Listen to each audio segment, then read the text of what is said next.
होते हैं privacy and security, इसके अंदर का भी बोलते जाना है। प्राइवेसी एंड सिक्योरिटी में क्या था कि हमेशा हमें हैकिंग का डर रहता है कि कोई अनऑथराइज बंदा हमारी पर्सनल इंफॉर्मेशन को एक्सेस ना करे। तो स्पेशली बैंक का फाइनेंस सेक्टर्स को सबसे ज्यादा स्ट्रिक्ट रेगुलेशन लगाने चाहिए ताकि कोई उनकी प्राइवेसी को लीक आउट ना कर सके। नेक्स्ट अपने पढ़ा था क्वालिटी इशू, जैसा दिख रहा है कई बार वैसा सामान नहीं आता। Then delay in goods and hidden cost, कई बार आप दूसरी कंट्री से मंगवाते हैं तो वेदर खराब, आपका शिपमेंट अच्छा नहीं है, कस्टम ड्यूटी में टाइम लग गया, इसकी वजह से सामान आने में समय लग जाता है। नेक्स्ट लिस्ट कौन सा था? Access to internet, internet access आपको चाहिए। आपको बिना इंटरनेट के अपन ई कॉमर्स का काम नहीं कर सकते। नेक्स्ट क्या था?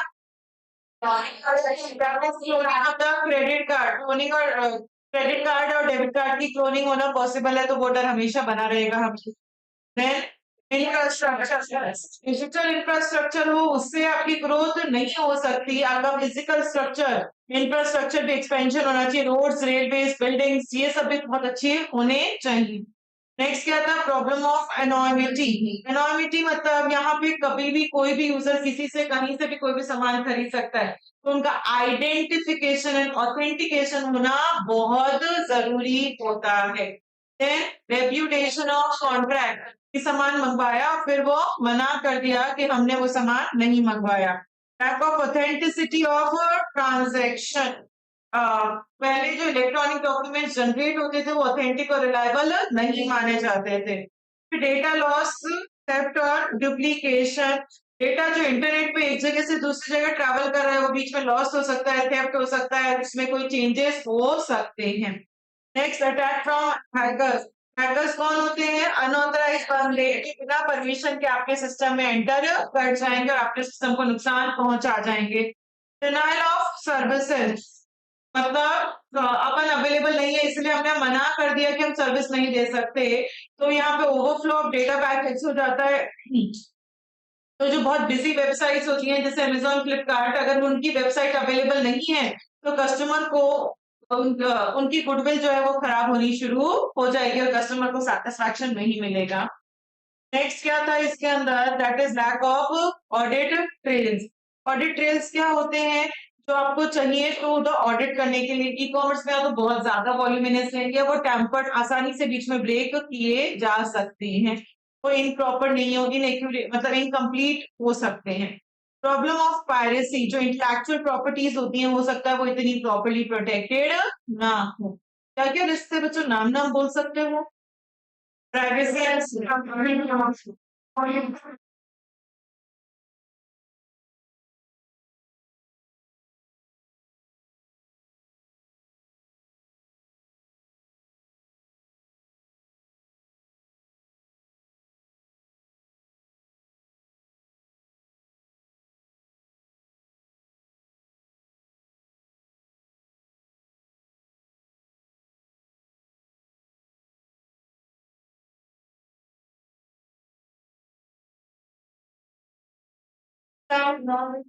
non-recognition of the transaction, audit trails। 12-13 point बोल पा रहे हो? 15 में से 10-12 पॉइंट बोल पा रहे हो? चलो ठीक है। फिर अपन हाँ बेटा सॉरी, अगर एग्जाम में सपोज फॉर एग्जाम्पल ये क्वेश्चन 5 मार्क्स का आता है तो हर पॉइंट का मार्क्स उनके दिमाग में होता है कि हर पॉइंट का 1/4 मार्क है या 1.5 मार्क है, तो अपन को ये सारे पॉइंट्स याद करने जरूरी है। अनटिल अनलेस वो लोग मेंशन ना कर दें कि आप कोई भी 8 रिस्क बताओ तो अपन 8 ही लिखेंगे, चाहे कोई भी लिखो, चाहे सबसे छोटे से छोटा रिस्क लिखो, वो आपके ऊपर डिपेंड करता है। पर अगर वो ये मेंशन नहीं करता तो अगर 15 पॉइंट्स हैं तो 15 पॉइंट्स के मार्क्स होते हैं, इसीलिए हमें सारे के सारे याद होने चाहिए। ऑडिट ट्रेल, ऑडिट ट्रेल क्या होते हैं? ऑडिट ट्रेल मतलब वाउचर्स, डॉक्यूमेंट्स जिनको देखकर ऑडिट की जा सकती है।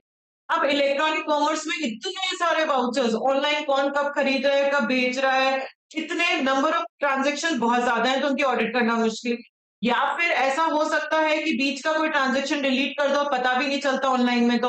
और वैसे जो फिजिकल वाउचर्स होते हैं, अगर एक वाउचर बीच में फाड़ कर फेंक दिया तो उसमें नंबरिंग होती है, सीक्वेंस होता है, तो उसमें पता चल जाता है।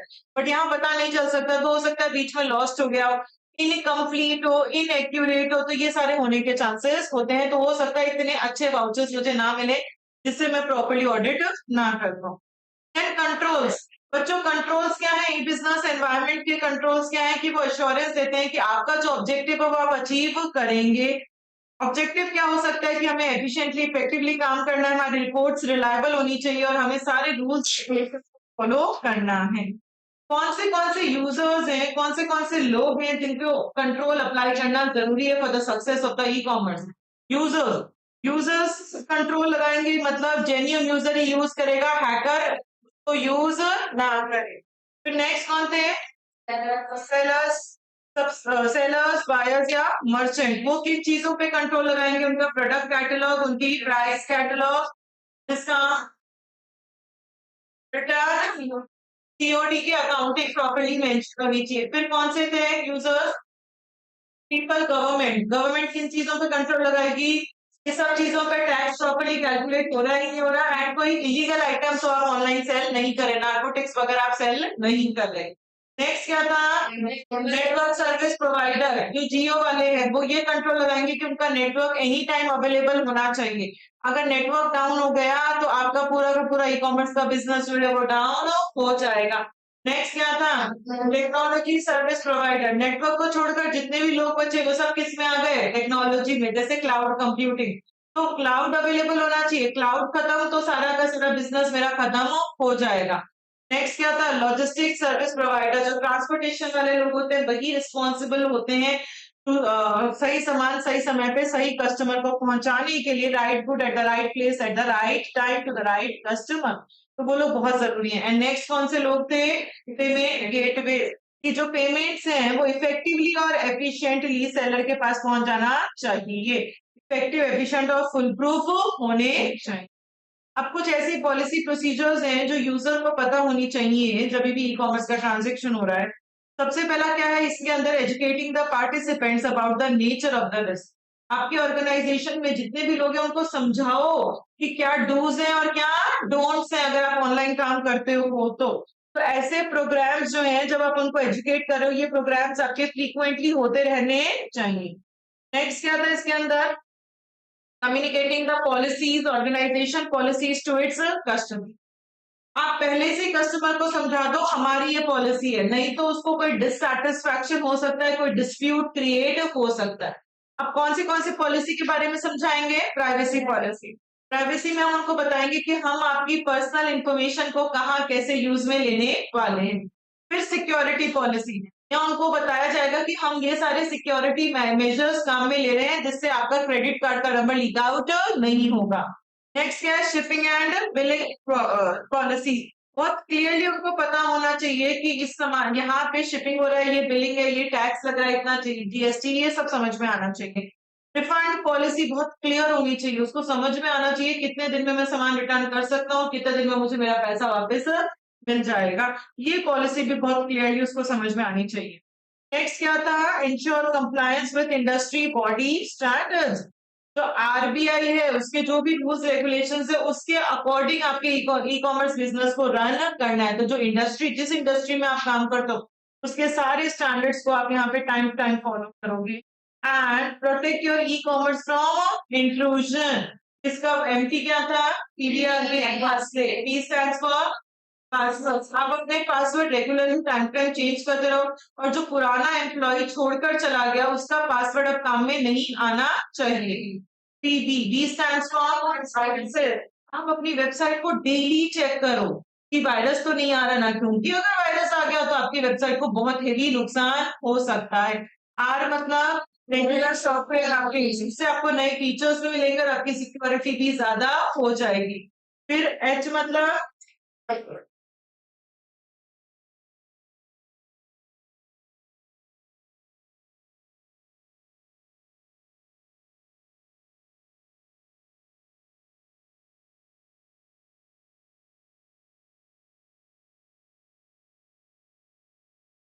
हाँ ठीक।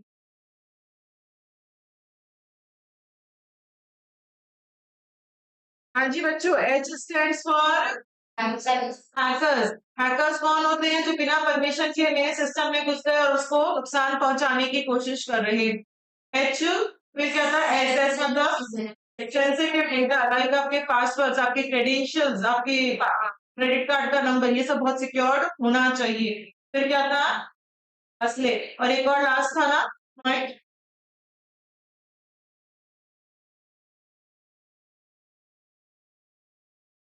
सर्विस प्रोवाइडर्स है, उनकी डिटेल्स बहुत क्लियरली पता होनी। क्लियर है? यहाँ तक पढ़ा था अपन ने, आज कुछ भी लर्न नहीं किया हुआ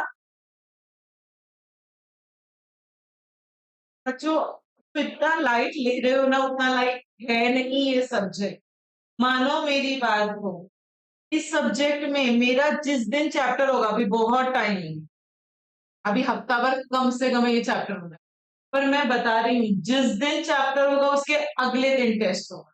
और फिर आप लोग सब मुझे क्या कहोगे, मैडम एक दिन में थोड़ी ना चैप्टर रिवाइज होता है। अरे मुझे भी पता है एक दिन में याद नहीं है, मुझे भी पता है, इसीलिए मैं कहती हूँ डेली याद करो। अब आपने कल का याद नहीं किया, कुछ छूट गया, आज मैं पढ़ा दूंगी, तो आप एक ही दिन में वो 2 दिन का कैसे याद करोगे? वो मुझे भी नहीं पता, मेरे से तो नहीं हो सकता, इतना थ्योरी है, पहली बार पढ़ेंगे। अगर मैं भी लॉ पढ़ने चाहूँ, मेरे लिए नया सब्जेक्ट है, तो मुझे भी लॉ धीरे धीरे पढ़ूंगी तो ही याद होगा, एक साथ पढ़ूंगी तो मुझे भी लॉ याद नहीं।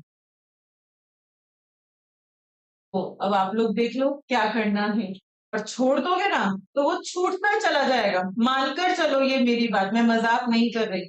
आप लोगों ने कभी भी अटेंड किए यहाँ पे अपन ने बच्चों का फेलिसिटेशन किया है, इंटर वाले बच्चों का? हर बच्चे ने एक बात कही, अगर सुनते हो तो, consistency is the most important thing in CA inter. अब ये फाउंडेशन में नहीं है, अब बड़े बच्चे हो गए हो आप। कंसिस्टेंसी, टीचर बोले ना बोले, टीचर सुने ना सुने, हमें खुद के लिए पढ़ना है। कंसिस्टेंसी मतलब डेली पढ़ना है। सिर्फ डेली का डेली पढ़ लोगे तो मेरी गारंटी है आप सीए इंटर क्लियर कर लोगे पहले अटेम्प्ट। सिर्फ इतनी मेहनत कर, पर इतनी करनी पड़ेगी, चाहे आपको टाइम मिले चाहे नहीं मिले। आप अपना टाइम आप अपने अकॉर्डिंगली मैनेज करो, वो कैसे भी करो। और छोड़ दोगे तो वो चीजें छूटनी शुरू हो,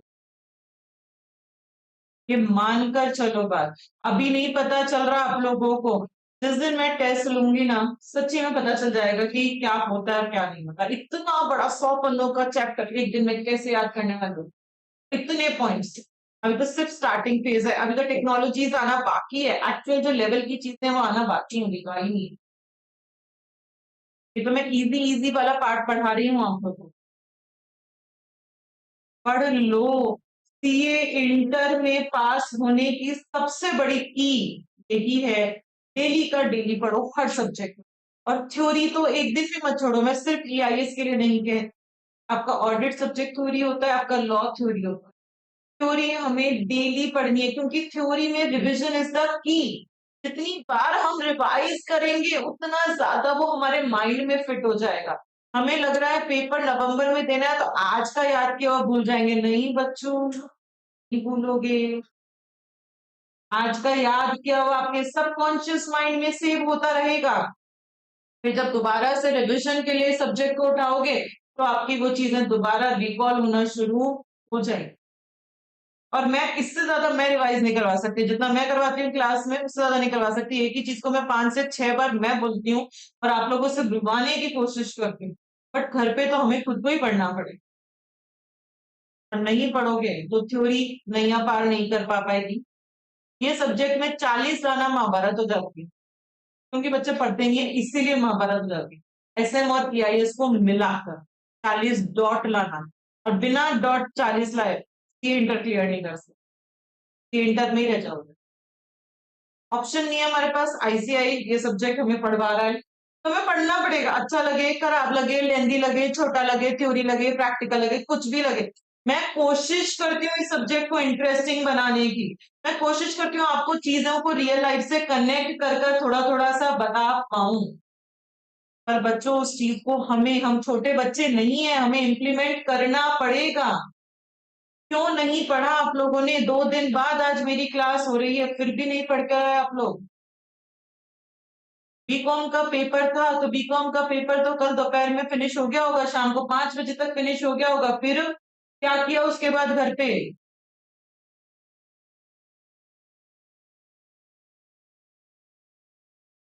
आप जानो, आपका फ्यूचर है।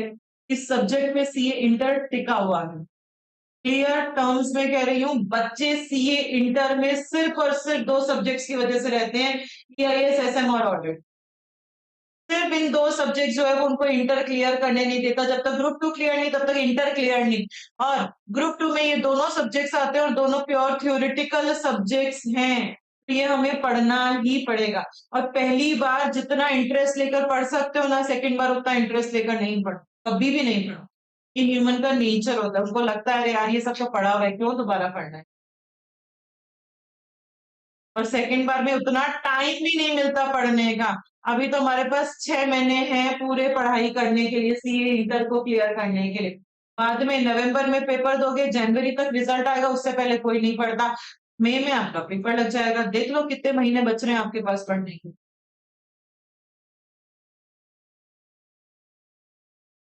लीनियंसी मत करो इस सब्जेक्ट में। मैं शुरू से कह रही हूँ पढ़ो, पढ़ो, पढ़ो।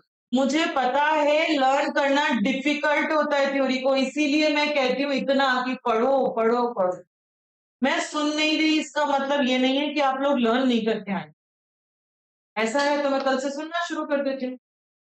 मैं आधी घंटे की क्लास और बढ़ा देती हूँ, 2 बजे तक क्लास ले लूंगी मैं। अगर आप लोग ऐसे डंडे की चोट पे ही पढ़ोगे तो ऐसे नहीं पढ़ोगे। पता नहीं किस वहम में जी रहे हो, पता नहीं कैसे याद करोगे कल। आप जानो। चलो, नेक्स्ट हमें दे रखा है केस स्टडीज। ये केस स्टडी आप लोग खुद रीड कर लेना। क्या है केस स्टडी, मैं बता देती हूँ। Return of mobile. एक बंदा था, वो क्या करता था हैदराबाद में कि वो अपने मोबाइल को आता था, नया मोबाइल ऑर्डर करता था और उसको रिटर्न करता था कि ये खराब है। वो उसके ओरिजिनल पार्ट्स निकाल देता था और उसमें डिफेक्टिव पार्ट डाल देता था और उसको डिफेक्टिव बोलकर रिटर्न कर देता था। तो उसने 3-4 बार ऐसे रिटर्न किया। तो सबसे बड़ी गलती ई कॉमर्स साइट की क्या रह गई कि उनको ये आइडेंटिफाई करना चाहिए था कि ये सेम ही पर्सन है जो बार बार मुझे रिटर्न कर रहा है। तो उसको उस पर्सन को रेड मार्क कर देना चाहिए था कि वो दोबारा से रिटर्न करेंगे तो अपन उनका प्रॉपरली चेक करेंगे कि उसने मेरा ही सामान मुझे रिटर्न किया है या किसी और का सामान मुझे रिटर्न कर दिया, और क्यों रिटर्न किया, एक्चुअल जेन्युइन रीजन है या नहीं है उसके पास। तो ये बहुत बड़ी गलती थी, इसकी वजह से उनको नुकसान हो सकता है। तो ऐसा नहीं होना चाहिए। अगर कोई सेम बंदा बार बार आपको रिटर्न कर रहा है कोई चीज, तो आपको उस पर्सन को ज्यादा इफेक्टिव, मतलब ज्यादा फोकस से उस पर्सन के ऊपर ध्यान देना चाहिए। नेक्स्ट केस स्टडी है purchase fake interior products online. देखो कुछ ऐसी वेबसाइट्स होती हैं आजकल, कुछ ऐसी वेबसाइट्स होती हैं जो एक्चुअल रियल में एग्जिस्ट नहीं करती हैं, रियल में उनके ऊपर कोई प्रोडक्ट नहीं है। इंस्टाग्राम पे आप लोग देखते हो बहुत सारा दिखा रहा है। जो आइटम आपको दूसरी जो रिलायबल वेबसाइट है अमेजोन, फ्लिपकार्ट, वो आइटम आपको 1500 पे दिखा रहा है फॉर एग्जाम्पल, और इंस्टाग्राम पे कोई पेज बना हुआ है उस पर वो दिखा रहा है वही आइटम हम आपको 100 रुपए में दे रहे हैं। अपन ह्यूमन है, अपन को लालच आ जाता है कि 1500 वाला सामान मुझे 100 में मिल रहा है तो क्यों ना मंगा लूं। अब वो लोग क्या करते हैं, ये 100 का आप सामान उनसे ऑर्डर करोगे, वो कहेंगे आपको ऑनलाइन पेमेंट करना है। तो आप क्या सोचते हो, ठीक है भाई ऑनलाइन पेमेंट कर देते हैं, 100 रुपए में क्या बिगड़ा है, सामान तो अपने पास आ ही जाएगा। फिर वो कभी भी आपके पास सामान भी नहीं आता और कभी भी वो वेबसाइट भी ओपन नहीं होती, कभी भी आप उस लिंक तक दोबारा पहुंच ही नहीं पाते। तो एक जने के 100 रुपए ऐसे अगर 1000 रुपए, 1000 लोग हुए तो 10,000 रुपए उसके वैसे ही प्रॉफिट हो। इस तरीके का फेक भी सामान बहुत ऑनलाइन खरीदा और बेचा जाता है। तो जब भी कुछ ऑनलाइन खरीदो तो रिलायबल जो वेबसाइट्स होती हैं उन्हीं से सामान खरीदो। सस्ते के चक्कर में या डिजाइनर की, उसपे तो यार इतना सुंदर इतना डिजाइनर आइटम मिल रहा है और दूसरी वेबसाइट पे वो डिजाइनर आइटम नहीं मिलता, वैसा देखकर अनरिलायबल वेबसाइट से अपन को सामान नहीं खरीदना चाहिए। नेक्स्ट टॉपिक है बच्चों साइबर सिक्योरिटी रिस्क कंसिडरेशन। ये टॉपिक आपके ऑडिट सब्जेक्ट का है। आप अपनी ऑडिट वाली मैम को ये टॉपिक दिखा देना। SA 315 या तो आप लोगों ने पढ़ लिया होगा और नहीं पढ़ा है, स्टैंडर्ड ऑन ऑडिटिंग 315 पढ़ लिया है तो या तो खुद रीड कर लेना या फिर मैम से ये पूरा टॉपिक समझ लेना, ये ऑडिट वाला टॉपिक मैं नहीं पढ़ाऊंगी, ये पूरा यहाँ तक का टॉपिक है, गाइडलाइन से पहले तक का। श्रुति मैम को दिखा दो ना, वो पढ़ा देंगी। नेक्स्ट टॉपिक हम पढ़ेंगे guidelines and laws governing e commerce. Guidelines and laws governing e commerce. जब भी आप कुछ ऑनलाइन बेच रहे हो, अपना सामान अपलोड कर रहे हो, अपलोड करते वक्त वो सामान के साथ ये सारी डिटेल्स, ये सब चीजें इंक्लूडेड होनी चाहिए, वो सारी गाइडलाइंस हमें बताई गई। इसकी मेमोरी टेक्निक लिखो, इस गाइडलाइंस की गाइडलाइंस फॉर ई कॉमर्स की मेमोरी टेक्निक लिखो। बागा, जेठालाल वाला बागा है ना, बागा। गड़ा इलेक्ट्रॉनिक्स, बागा गड़ा इलेक्ट्रॉनिक्स से गुड्स डिलीवर करके आया, जो रिटर्न हो गया और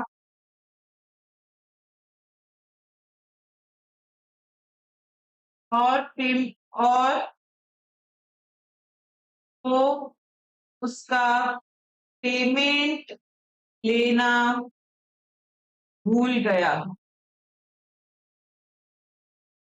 आगा गड़ा इलेक्ट्रॉनिक्स से गुड्स डिलीवर करके आया, जो रिटर्न हो गया और वो उसका पेमेंट लेना भूल गया। तो मैं अंडरलाइन कर रही हूँ, आप लोग अंडरलाइन कर लो।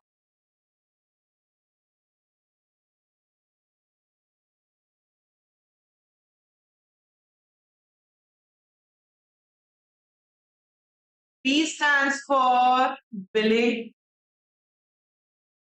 G stands for guarantee. S stands for shipping. Delivery is delivery. And return मतलब return और payment मतलब payment. पागा गड़ा इलेक्ट्रॉनिक्स से गुड्स डिलीवर करके आया, जो रिटर्न हो गया और उसका पेमेंट लेना भूल गया। क्या है बच्चों इसकी memory memory technique guidelines for e commerce की?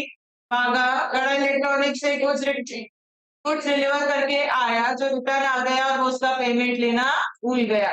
बोलो, वापस बोलो इसकी एमटी।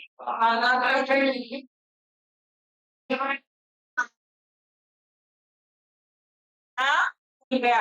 वापस बोलो इसकी MT.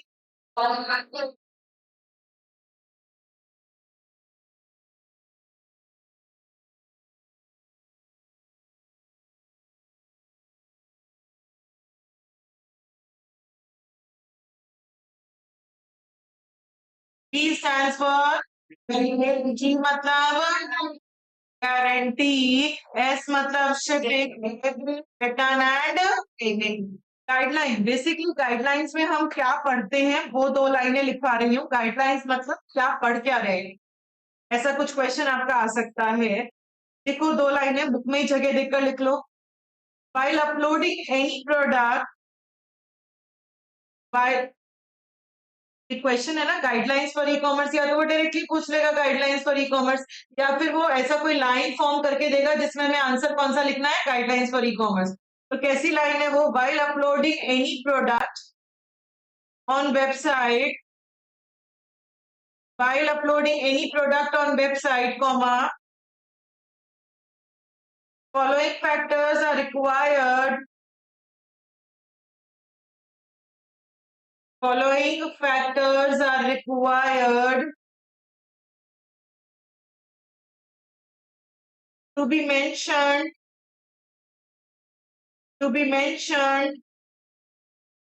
along with product.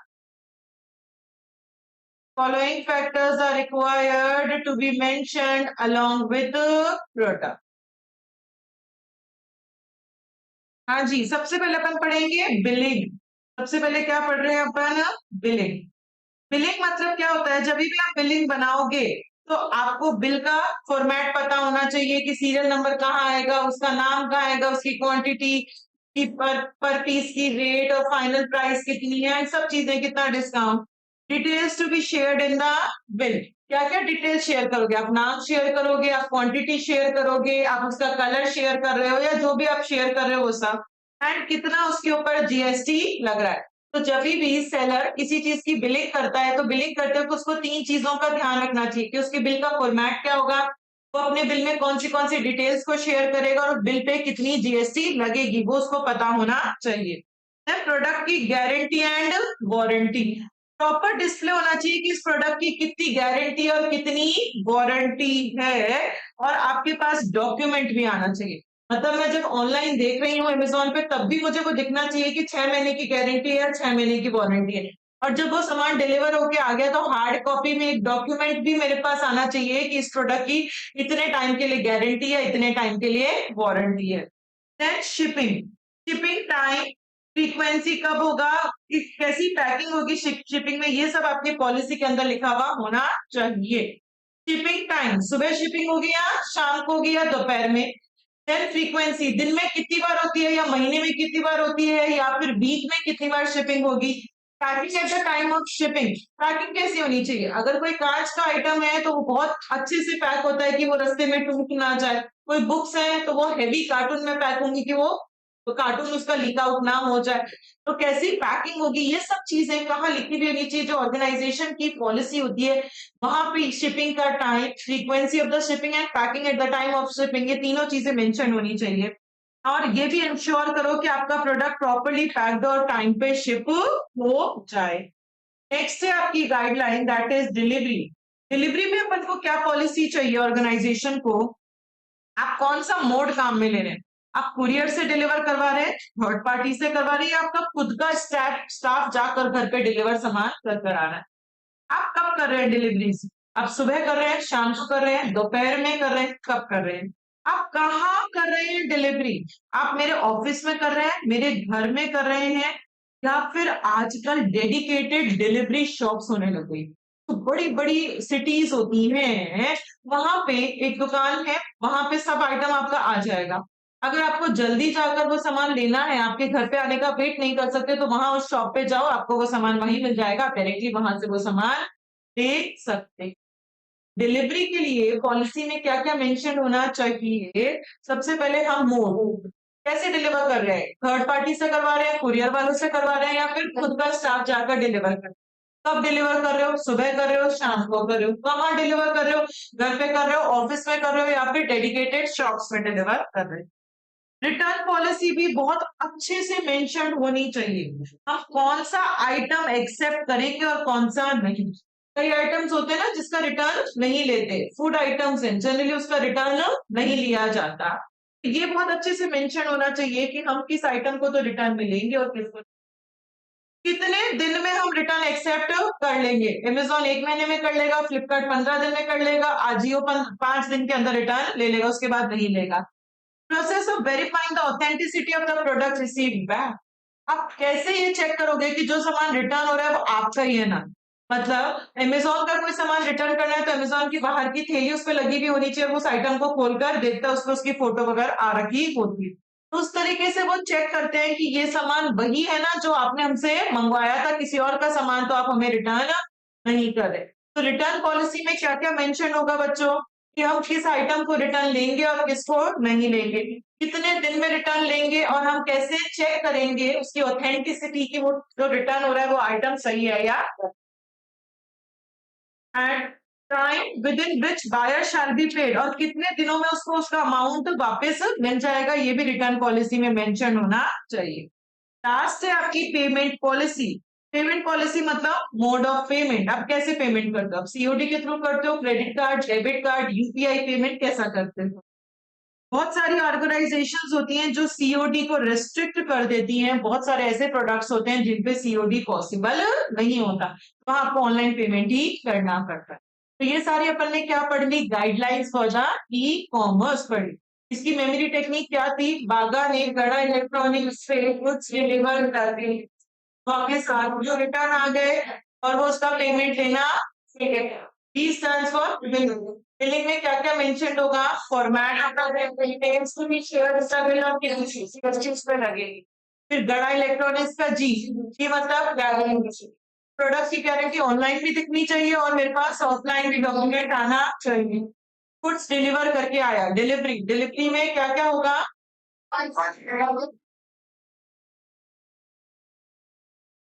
Mode of delivery, कैसे डिलीवर, शिपिंग था बच्चों, गड़ा इलेक्ट्रॉनिक्स से एस शिपिंग, शिपिंग में क्या था बच्चों, time of the shipping, frequency of the shipping and tracking at the time of the shipping. ये इंश्योर करो कि सामान प्रॉपर्ली पैक होना चाहिए, टाइम पे सामान डिलीवर हो जाना चाहिए, पिक हो जाना चाहिए।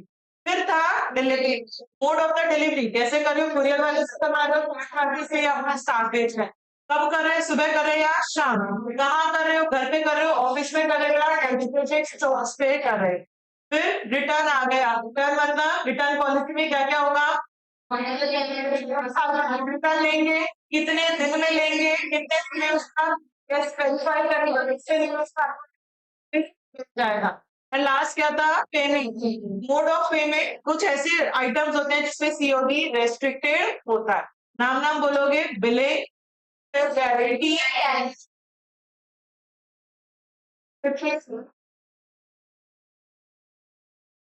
आपने क्या पढ़ा, guidelines for the e commerce पढ़ लिया। अब उसके कुछ laws, commercial laws governing e commerce, कुछ लॉज है, बिजनेस है बच्चों, चाहे वो आप ऑनलाइन चलाते हो चाहे ऑफलाइन, तो हर एक बिजनेस को लॉज फॉलो करने पड़ते हैं, हाँ या ना, आप लोग को लॉ पढ़ते हैं सब्जेक्ट, तो ये सारे तो नॉर्मल लॉ है कि जो हर बिजनेस को फॉलो करने, चाहे वो ऑनलाइन हो चाहे वो ऑफलाइन, तो ये वाले लॉज तो आप लोग पढ़ ही लोगे, income tax act, companies act, और ये सारे एक्ट आप अपने लॉ वाले सर से पढ़ लेना। मैं आप लोगों को पढ़ाऊंगी स्पेशल लॉज गवर्निंग ई कॉमर्स, ऐसे लॉज जो सिर्फ और सिर्फ ई कॉमर्स को फॉलो करने।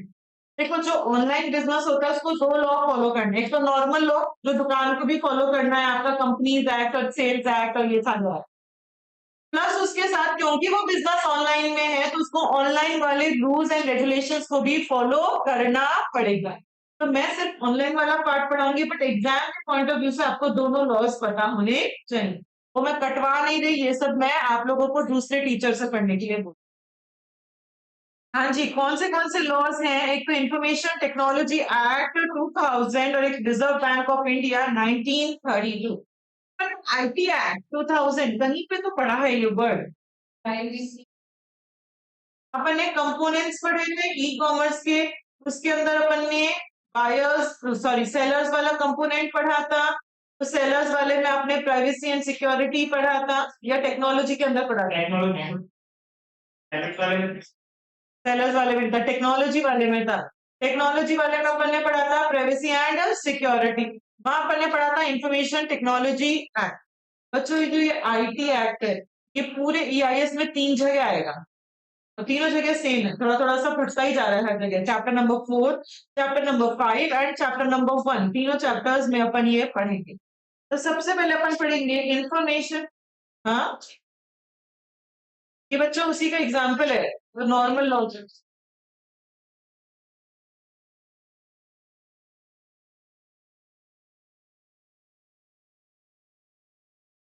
illustrative list of issues during an online transaction, हाँ ये पढ़ोगे तो आपको एग्जाम्पल्स दे रखे हैं, समझ में आ जाएंगे, क्यों नहीं लॉ से रिलेटेड है एग्जाम। इंफॉर्मेशन टेक्नोलॉजी एक्ट 2000, ये क्या एक्ट है कि जो भी आप ऑनलाइन काम करते हो उनमें कोई फ्रॉड ना हो, उनमें कोई आप इलीगल आइटम एक जगह से दूसरी जगह ना बेचो, उसमें कोई क्रेडिट कार्ड की इंफॉर्मेशन लीक आउट ना हो, सबसे बचने के लिए ये लॉ आया, that is information technology act 2000, which legally recognize the transaction। अब इसमें हुआ क्या, जो भी इलेक्ट्रॉनिक डेटा इंटरचेंज से जो भी ई कॉमर्स से ट्रांजेक्शन हो रहे हैं उनको लीगल रिकॉग्निशन दे दिया।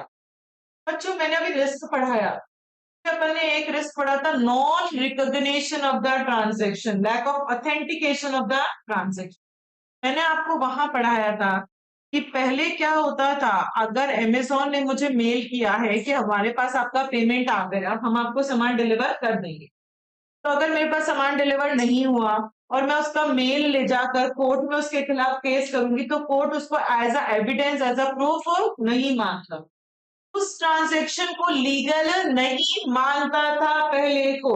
अब इस एक्ट के बाद ये जो भी ऑनलाइन काम होता है, इन सबको क्या माना जाता है? लीगल माना जाता है। अगर अमेज़न मुझे व्हाट्सएप मैसेज भी कर रहा है कि हम आपको पैसा वापस दे देंगे, और फिर उसने नहीं दिया और मैं कोर्ट में वो as a proof, as a evidence दिखा सकती हूँ।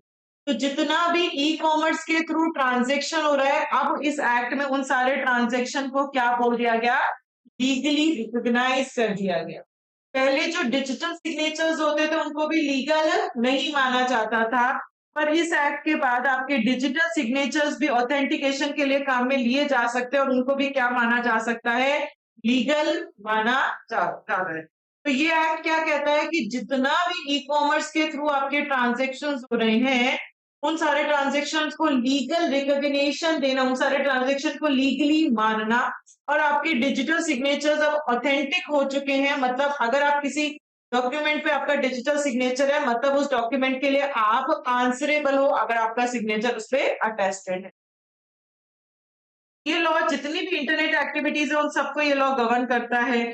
जितने भी ऑनलाइन ट्रांजैक्शंस हो रहे हैं सब पे ये लॉ एप्लीकेबल है। और इस लॉ में बताया गया है कि अगर आपने लॉ को फॉलो नहीं किया तो आपको ये सारी पेनल्टीज, ये सारे, अगर आपने फॉलो नहीं किया तो ये सारे पेनल्टीज वगैरह फॉलो करनी पड़ेंगी। ये लॉ जो है वो इन सारे इश्यूज के साथ डील करता है। Legality of the product service being offered online. कोई भी प्रोडक्ट ऑनलाइन खरीदा बेचा जा रहा है वो लीगल माना जाएगा। डेटा प्रोटेक्शन, कि आपका जो भी डेटा एक जगह से दूसरी जगह जा रहा है वो protected, privacy and security policy पढ़ी थी, वो डेटा प्रोटेक्टेड होना चाहिए। कस्टमर की प्राइवेसी प्रोटेक्टेड होनी चाहिए। ऐसा नहीं होना चाहिए कि कस्टमर का कोई प्राइवेट इंफॉर्मेशन, लाइक मेरा फोन नंबर अगर मैंने अमेज़न को दे रखा है, तो अमेज़न मेरा फोन नंबर अगर किसी और को दे देगा मेरे से बिना पूछे, तो मैं अमेज़न के खिलाफ केस कर सकती हूँ। तो आपकी जो प्राइवेसी है वो प्रोटेक्टेड होनी चाहिए, आपका डेटा मतलब क्रेडिट कार्ड की इंफॉर्मेशन प्रोटेक्टेड होनी चाहिए। आप जितने भी प्रोडक्ट्स ऑनलाइन खरीद रहे हो, बेच रहे हो, वो सब लीगल होना चाहिए। ऑनलाइन एडवर्टाइजिंग कंप्लायंस, ऑनलाइन अगर आपको कुछ एडवर्टाइज करना है तो उसमें क्या रूल्स रेगुलेशंस आपको फॉलो करने पड़ेंगे। आप नार्कोटिक्स वगैरह का ऑनलाइन एडवर्टाइजमेंट नहीं कर सकते। Compliance with information technology act provisions, ये अपन सारे प्रोविजंस पढ़ेंगे आने वाले चैप्टर्स में। तो आपको वो सारे प्रोविजंस को यहाँ पे फॉलो करना पड़ेगा अगर आप ई कॉमर्स ट्रांजेक्शन करके। तो यहाँ पे इस लॉ ने, इस एक्ट ने किन किन इश्यूज के साथ डील किया? जो भी प्रोडक्ट्स आप ऑनलाइन खरीद रहे हो, बेच रहे हो, उनकी लीगैलिटी होनी चाहिए, आपका डेटा प्रोटेक्टेड होना चाहिए, आपकी प्राइवेसी प्रोटेक्टेड होनी चाहिए। ऑनलाइन अगर एडवर्टाइज कर रहे हो तो ये रूल्स रेगुलेशंस है और ये सारे प्रोविजंस हैं जो आपको फॉलो करने पड़े। ऑब्जेक्टिव क्या है आईटी एक्ट का? मैं कुछ बना रही हूँ, एक पेपर पे बना लो, वो स्ट्रिक्ट कर लेना। ऑब्जेक्टिव्स और पेपर पे लिख लेना बच्चों, आईटी एक्ट। पहला ऑब्जेक्टिव क्या है कि आपका जो साइबर क्राइम है, साइबर क्राइम क्या होता है?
ई-कॉमर्स।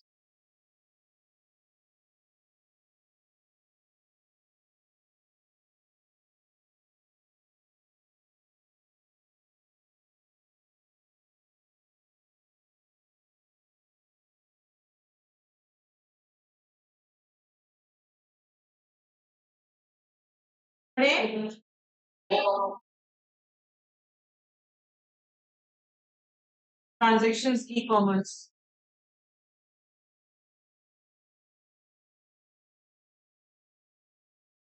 एनकरेजमेंट।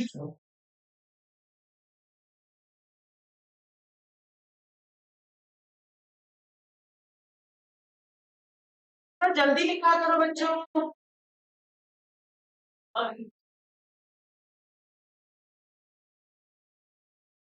तीसरा पॉइंट ई कॉमर्स एनकरेजमेंट।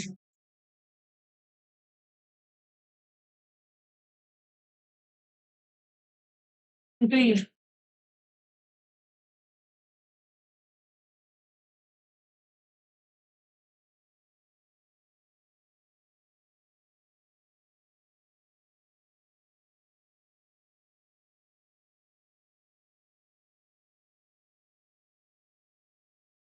सिर्फ साथ में ही अपने फेविस्टिक लाया करो। तुरंत लिखा, तुरंत कर दिया।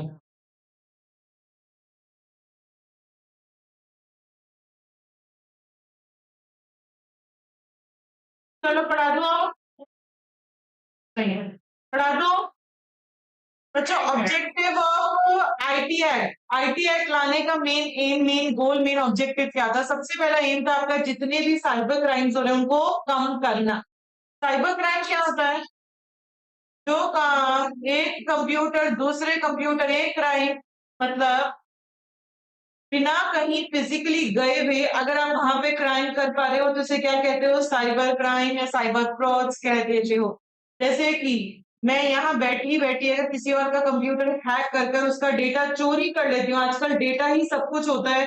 तो अगर किसी बैंक का डेटा मैंने पूरा खत्म कर दिया, चोरी कर लिया, चेंजेस कर दिए, तो वो क्राइम कौन सा क्राइम कहलाएगा? साइबर क्राइम कहलाएगा। तो सबसे पहले तो आईटी एक्ट क्यों आया था? कि साइबर क्राइम को कम करना।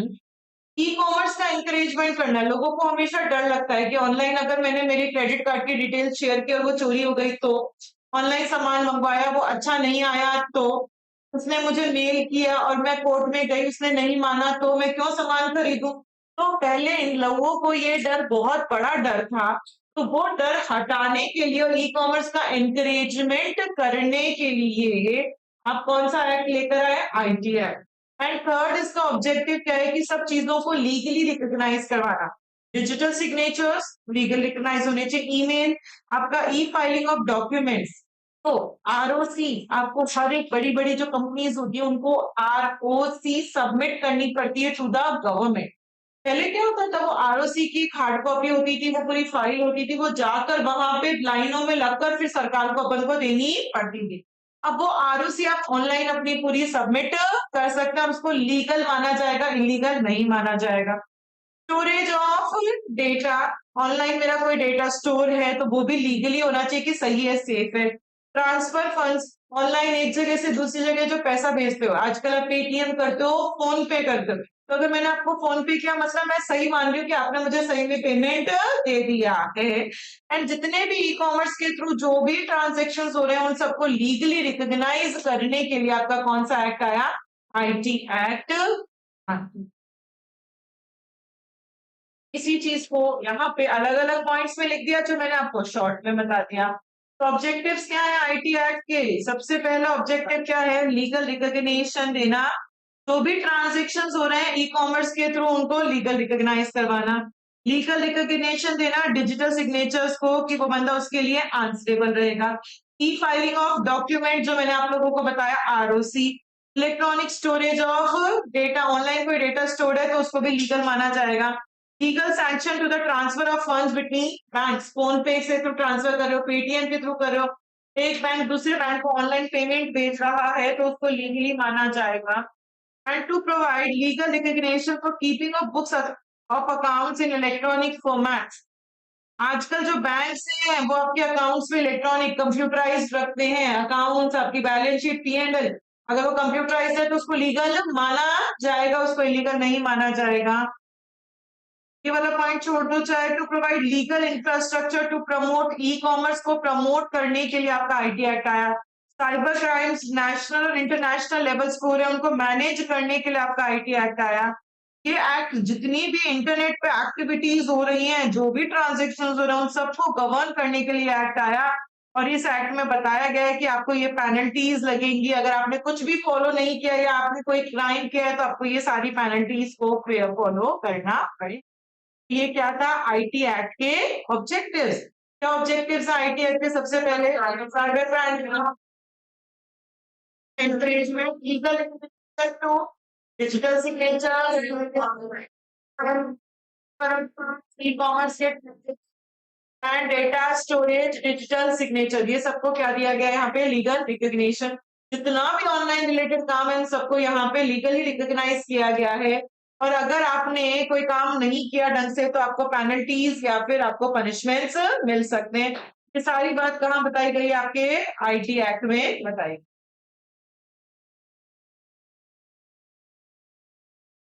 कहाँ पे?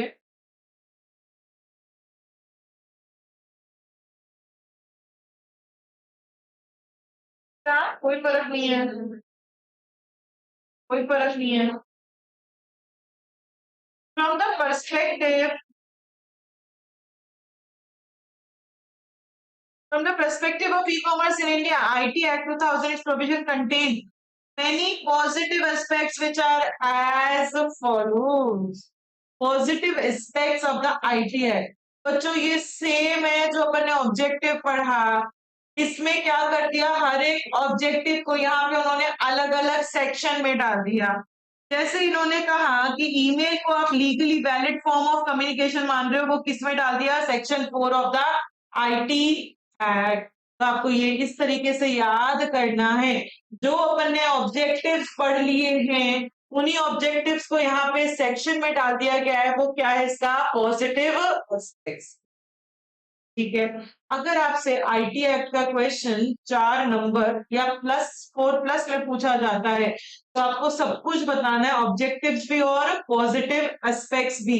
मतलब दोबारा से लिखना पड़ेगा कि इस सेक्शन में इसको ये लीगल माना गया है, इसको ये वैलिड फॉर्म ऑफ कम्युनिकेशन माना, ऐसा आपको बताना पड़ेगा। पर अगर 2 या 3 नंबर में ही आईटी एक्ट वो पूछता है तो सिर्फ उसकी डेफिनेशन और उसके ऑब्जेक्टिव्स ही हम बताकर आएंगे, उसके पॉजिटिव एस्पेक्ट्स हम बताकर नहीं आएंगे। तो पॉजिटिव एस्पेक्ट्स या तो वो अलग से पूछेगा कि क्या पॉजिटिव एस्पेक्ट्स है, या फिर वो 4 नंबर या 4 नंबर से प्लस में क्वेश्चन पूछेगा तो आपको सब कुछ बताकर आना है, उसके ऑब्जेक्टिव्स भी और उसके पॉजिटिव एस्पेक्ट्स। ये आप लोग खुद पढ़ लेना, समझ में आ जाएगा, इसमें कुछ भी नहीं है। सिर्फ और सिर्फ सेक्शन के साथ उन्हीं ऑब्जेक्टिव्स को यहाँ पे जोड़ा गया। क्या आप रीड कर लेना। नेक्स्ट जो अपन एक्ट पढ़ेंगे that is RBI, Reserve Bank of India 1934।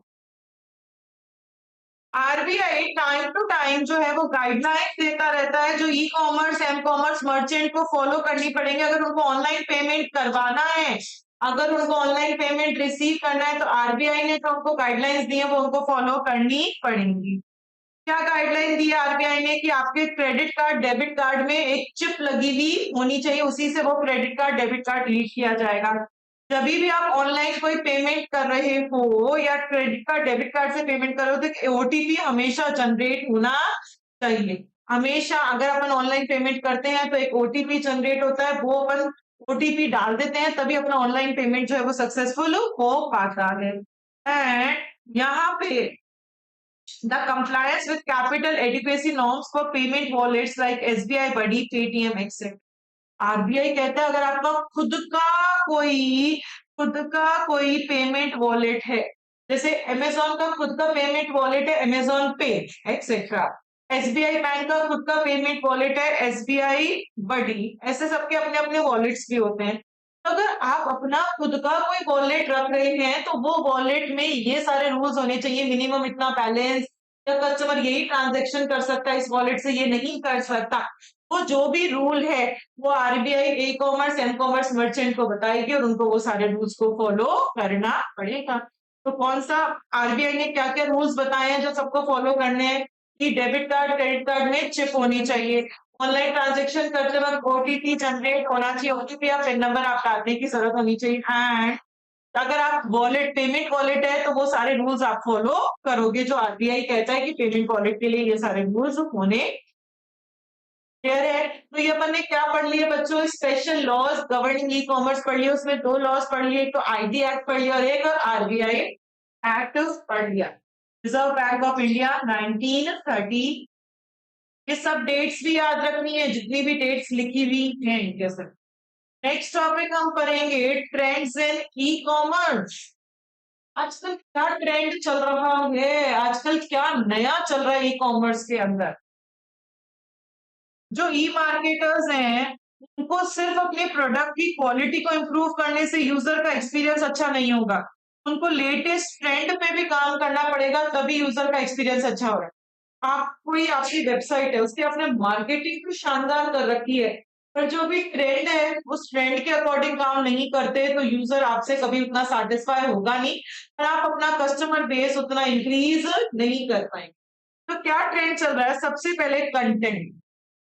आजकल क्या होता है, लिखा हुआ सब कुछ है, ठीक है।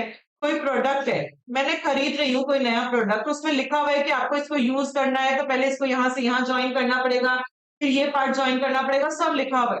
पर लिखी हुई चीजें पढ़ना बहुत कम लोग पसंद करते हैं और बहुत कम लोग एक्चुअली पढ़ते हैं क्या लिखा। इससे बेटर क्या होता कि आप उस चीज का वीडियो बना दो, जो कंटेंट आप लिख कर दे रहे हो अगर वो मुझे वीडियो में हो जाए। नहीं होता, आजकल आप लोगों ने अगर कभी शॉपिंग कर रहे हो तो देखते होंगे हर चीज का वीडियो आ जाता है आपके पास कि किसी चीज को यूज कैसे लेना है, वो वहीं पे वीडियो दिख जाता है। अब अगर मैं कंटेंट की जो मार्केटिंग है वो सिंपल की जगह उसकी वीडियो मार्केटिंग होने लग जाए, प्लस उस वीडियो में ये ऑप्शन होना चाहिए कि वीडियो पे क्लिक करते ही मैं उसकी शॉपिंग कर सकूं, उस चीज को सामान खरीद सकूं, तो कस्टमर उन चीजों से आजकल ज्यादा सेटिस्फाई होता है और वो सामान ज्यादा खरीदना पसंद।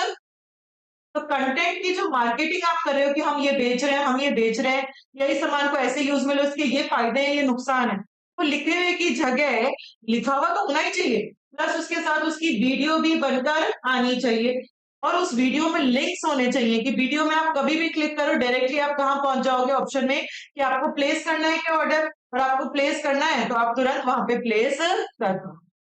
ये ट्रेंड चल रहा है।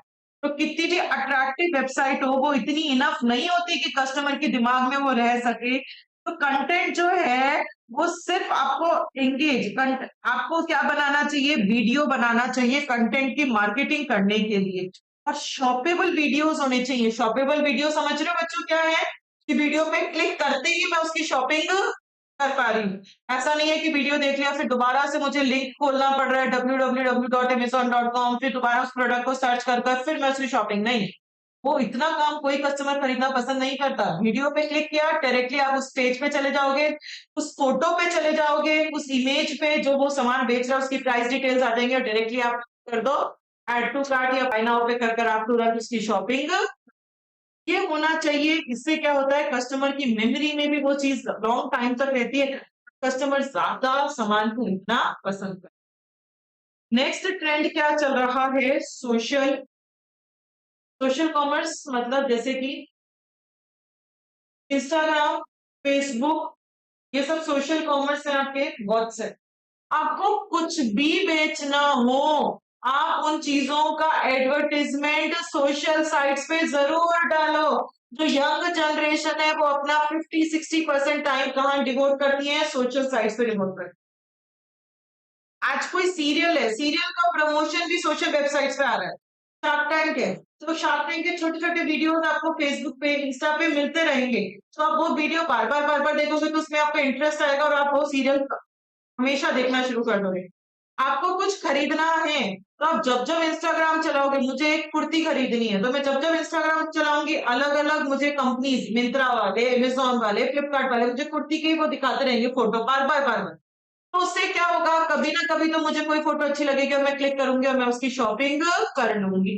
तो मार्केटिंग करने के लिए आपको सोशल कॉमर्स की हेल्प बहुत ज्यादा लेनी चाहिए, क्योंकि social e commerce social networks पे होना चाहिए like Facebook, Twitter, YouTube etcetera. Social media एक इनोवेटिव तरीका है जो फर्स्ट टाइम या न्यू जनरेशन कस्टमर तक पहुंच सकता है, क्योंकि बहुत सारे लोग अपना टाइम सोशल मीडिया पे ज्यादा प्रमोट करते हैं। और आपको अपना प्रोडक्ट का प्रमोशन भी कहाँ करना चाहिए? सोशल मीडिया पे भी प्रमोशन करना चाहिए। आया समझ में सोशल कॉमर्स क्या होता है? नेक्स्ट है मोबाइल कॉमर्स। ये अच्छे से आता है बच्चों। क्या होता है mobile commerce? Commerce mobile phone के थ्रू कुछ भी खरीदना बेचना। अगर मुझे लैपटॉप खोलकर ही अमेजोन खोल पा रही हूँ और शॉपिंग कर पा रही हूँ, तो पता नहीं मैं कब तो लैपटॉप खोलूंगी और कब शॉपिंग करूंगी, आधी बार रहने दूंगी। अगर यही फैसिलिटी मुझे मेरे फोन में भी मिल जाए, तो मैं अगर 5 मिनट भी फ्री हूँ तो 5 मिनट में मेरे फोन पे मैंने अमेजोन चलाया और तुरंत वो सामान खरीद लिया। तो आजकल लोग डेस्कटॉप से किसके टूवर्ड्स स्विच होते जा रहे हैं? मोबाइल कंप्यूटिंग के टूवर्ड्स। 55% ऑफ द ट्रैफिक कहाँ से जनरेट हो रहा है? मोबाइल डिवाइसेस से जनरेट हो रहा है। वो बढ़ता ही जा रहा है टाइम के साथ। तो आपको क्या बनानी चाहिए अपनी वेबसाइट्स की?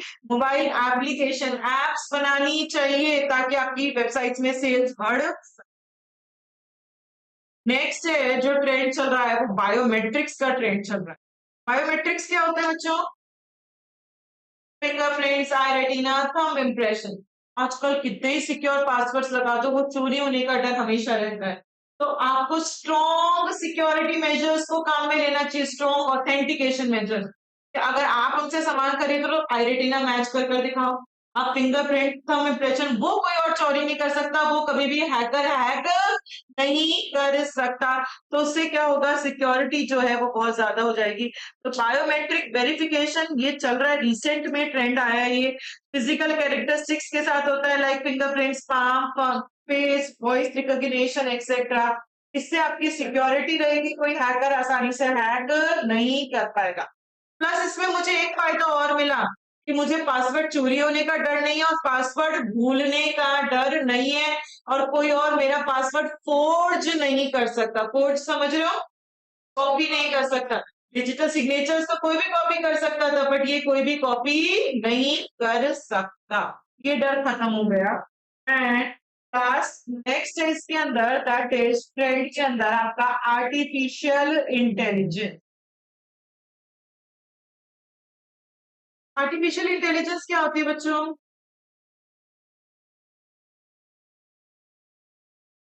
तो रोबोट्स होते हैं। रोबोट सबने देखे हैं ना, वो आर्टिफिशियल इंटेलिजेंस। ऐसी इंटेलिजेंस जो इंसान के पास नहीं है, मशीन के पास है। कोई भी मशीन अगर इंसानों जैसा काम कर पा रही है तो उसे क्या कहते हैं? आर्टिफिशियल इंटेलिजेंस कहते हैं। अभी ये जो ट्रेंड चल रहा है, ये चैटबॉट का ट्रेंड चल रहा है। ये क्या है चैटबॉट? अभी किसी ने फेस किया है? स्नैपचैट तो मैं नहीं जानती क्या। हाँ, टेलीग्राम ऐसा चैटबॉट। चैटबॉट क्या है बच्चों? देखो कई बार क्या होता है, ध्यान दो, ध्यान दो। कई बार क्या होता है, मुझे कोई सामान खरीदना है, ठीक है? अब मैंने वो सामान पे मैंने इंटरेस्ट दिखाया, मैंने वो बाय नाउ किया। वेबसाइट्स क्या करती हैं? आपका पर्सनलाइज एक्सपीरियंस जानने के लिए आपके पास पर्सनल व्हाट्सएप पे मैसेज आएगा। आप क्या खरीदना चाहते हो, ठीक है? वो मुझे मैं बताऊंगी मैं ऑप्शन नंबर 1 खरीदना चाहती हूँ। फिर मेरे पास दूसरा मैसेज आएगा, कौन से कलर का खरीदना चाहते हो? मैंने कहा मुझे रेड कलर। फिर तीसरा मैसेज आएगा, इसकी इतनी प्राइस है। फिर मैंने आपको ये पेमेंट करना है तो आप ये यहाँ पे पेमेंट कर सकते हो। मैंने वहां जाकर उसको वो पेमेंट कर दिया, फिर मेरे पास मैसेज आएगा आपका ऑर्डर कंफर्म हो गया और आपको ये सामान मिल जाए। मतलब मुझे ऐसा लगेगा मैं पर्सनली किसी इंसान से चैटिंग कर रही हूँ, फिर वो सामान मेरे पास आ रहा है। बट एक्चुअल में ये सब चैटिंग कोई इंसान नहीं करता, ये सारी चैटिंग कौन कर रहा है? मशीन कर रही है। तो वो मशीन को पता है कि मशीन वैसे ही आपसे चैटिंग करेगी जैसे कोई इंसान बोल रहा होता, जैसे कोई इंसान आपसे बात कर रहा होता, वैसे ही बात आपसे मशीन करेगी। इससे मुझे पर्सनलाइज्ड एक्सपीरियंस मिला, पर्सनलाइज्ड सर्विस मिल सकी।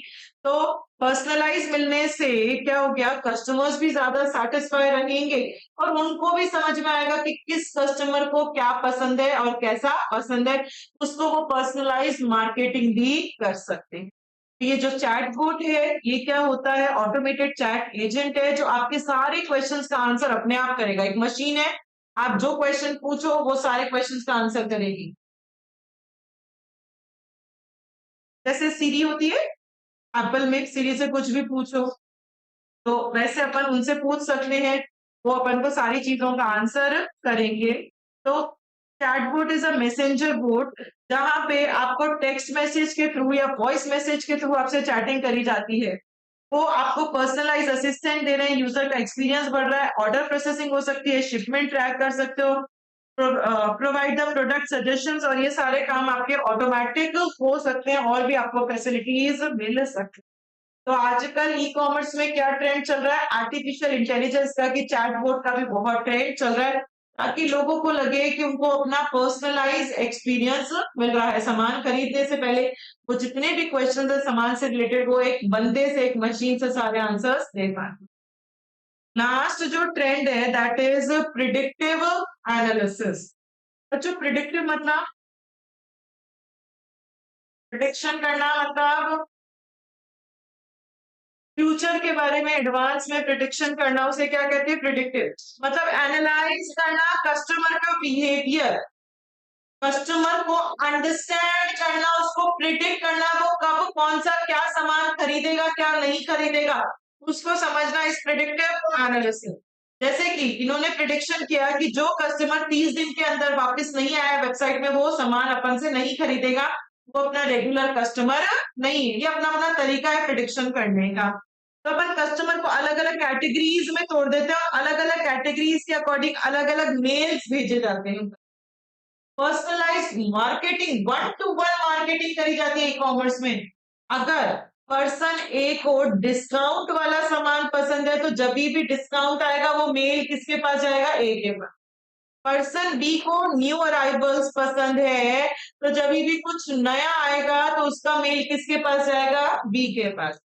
पर्सन सी को फुटवेयर खरीदने का शौक है तो कोई भी नया फुटवेयर या पुराना फुटवेयर से रिलेटेड मार्केटिंग किसको करी जाएगी, सी।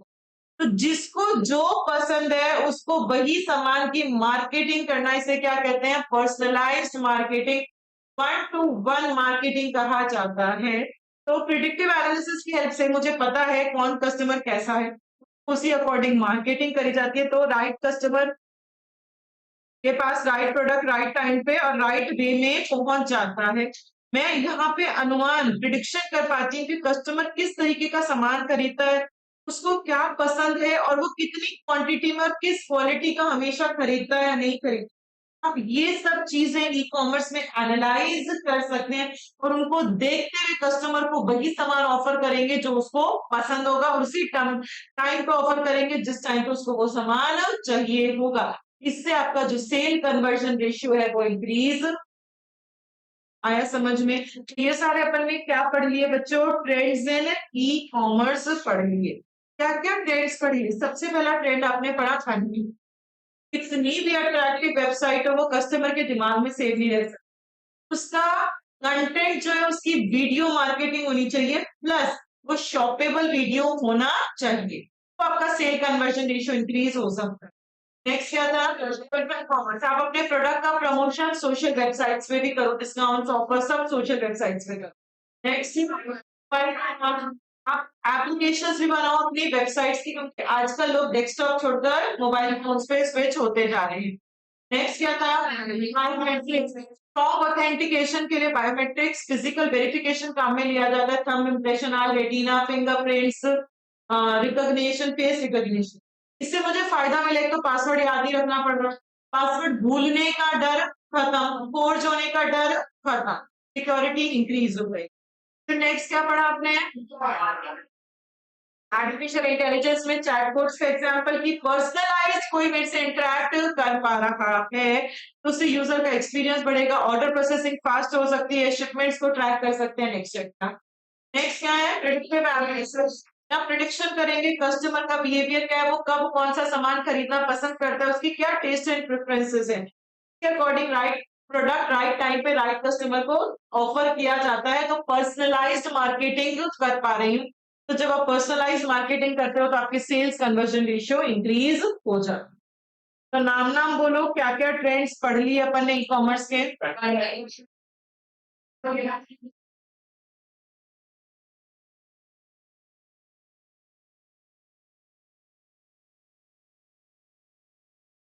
क्लियर है। नेक्स्ट टॉपिक हम पढ़ेंगे डिजिटल पेमेंट्स। बच्चों क्या होता है डिजिटल पेमेंट? ऑनलाइन जो भी आप transfer of funds from one place to another place करते हैं उसे क्या कह देते हैं? Digital payment. आप डिजिटल मोड्स के थ्रू जो पेमेंट करते हो, आप पैसा भी डिजिटली भेज रहे हो, उसको रिसीव भी डिजिटली हो रहा है। इसको इलेक्ट्रॉनिक पेमेंट भी कहते हैं और ये इंस्टेंट है और कन्वीनियंट है। तुरंत पैसा एक जगह से दूसरी जगह भेजा जा सकता है और बहुत कन्वीनियंट है। मुझे किसी को 2 लाख रुपए भेजने हैं तो पहले तो मुझे कैश कैरी करना पड़ता था, कोई जरूरत नहीं है, डायरेक्टली आपने ऑनलाइन पेमेंट के थ्रू वो कैश इसको 2 लाख रुपए भेज दो। Different types of digital payment कौन से टाइप्स के? New methods and traditional method. सबसे पहले नए पढ़ेंगे। नए में सबसे पहला है आपका यूपीआई एप्स। यूपीआई एप्स के लिए ब्रैकेट में 2 लाइनें बुक में ही लिख लो। यूपीआई एप्स के लिए ब्रैकेट में 2 लाइनें बुक में ही लिख लो। No need to transfer money. No need to transfer money in some wallet by bank.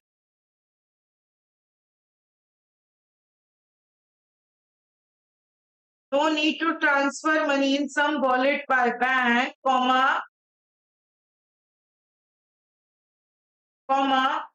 पूरा का पूरा बैंक अकाउंट ही वॉलेट हो जाता है। पूरा का पूरा बैंक अकाउंट ही वॉलेट हो जाता है।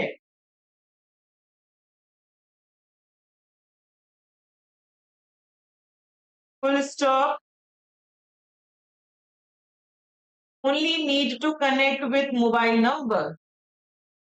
Only need to connect with mobile number. देखो क्या होता है ये यूपीआई एप्स। एग्जाम्पल से सीखेंगे। यूपीआई एप्स मतलब फोन पे, ठीक है। यहाँ क्या होता है, बैंक अकाउंट है मेरा, तो बैंक अकाउंट पूरा का पूरा वॉलेट बन गया, मुझे एक अलग से वॉलेट में वो पैसा ट्रांसफर करने की जरूरत नहीं है। फॉर एग्जाम्पल अगर मेरे अकाउंट में 5 लाख रुपए पड़े हैं तो मैं यूपीआई ऐप के थ्रू ये पूरे के पूरे 5 लाख रुपए काम में ले सकती हूँ, कहीं भी जो भी ट्रांजेक्शन करना है वो कर सकती हूँ।